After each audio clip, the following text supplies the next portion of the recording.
think positive!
Balik tayo. Katatapos ko lang maglinis dito sa ating sa shower room nila. Ayan.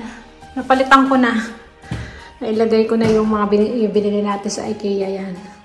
Ganyan na lang para wala na doon sa baba.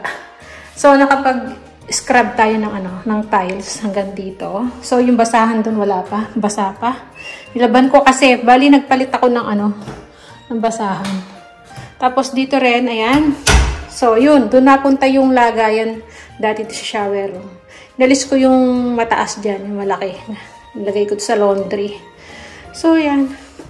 Ito, tuyo na yung mga basahan dyan. Nailagay ko na. So, malinis na. Patay na natin. Mabango na naman ang kanilang CR. At dun sa kwarto namin, nalinis na ko na rin. Hindi ko napapakita sa inyo. Ganun din naman. So, pinasok na pala namin Bunso yung mga catalog. Ayan, dumating na kanina. So, tinulungan ako ni Bunsong magpasok. Bali, yung isang area, 13 pieces. Yung isa, 12 pieces. So, yan. 122 ata. Tama ba ako? 126. O, yun. Basta nandun sa kontrata ko eh. So, hindi pa ako tapos maglaba. Mga na lang yan. Mga undies. Tsaka yung towel. So, nakapag-mop at vacuum tayo kanina. So, yun. Maya-maya nito. Aalis kami ni Mr. Hinihintay ko lang siya. Pero kakain muna ako. Gutom na ako. Hindi ako nag-almusal. So, yan yung mga ano natin. Check. Si Bunso, buti pa siya. Kumain na siya. So, yun. Kain muna tayo. Init ko lang itong sabaw. Yung sinigang niluto ko kanina umaga. Kain muna ako at nagugutom na ako. So, yan o. Yung mga nakasampay natin. Maganda yung ano, tirik ng araw. Ayan. So, matutuyo siguro yan hanggang mamaya. Bago kami siguro umalis, makukuha ko na yan. Ayan, di ba? Ganda ng weather ngayon. Medyo, sunny siya.